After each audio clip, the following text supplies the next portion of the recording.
Once upon a time, in the heart of a dreamy kingdom wrapped in blossoms and sunlight, there lived a young princess known across the lands as Princess Rosabelle, but everyone lovingly called her the Pink Princess.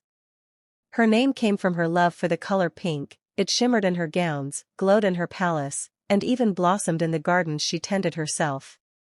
The castle where she lived stood upon a hill surrounded by fields of roses that painted the air with their sweet fragrance.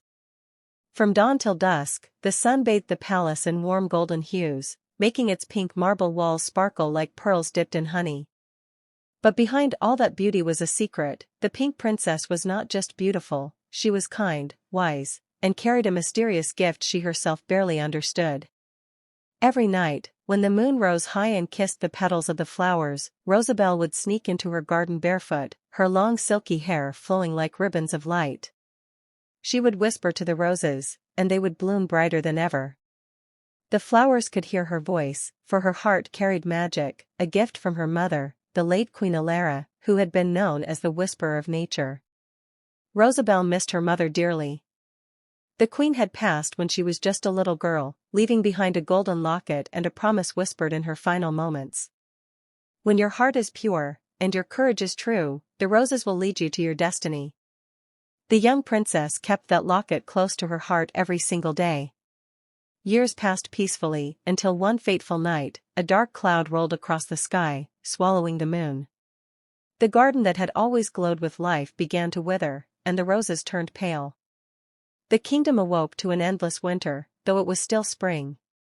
Rivers froze, and the air smelled of sorrow.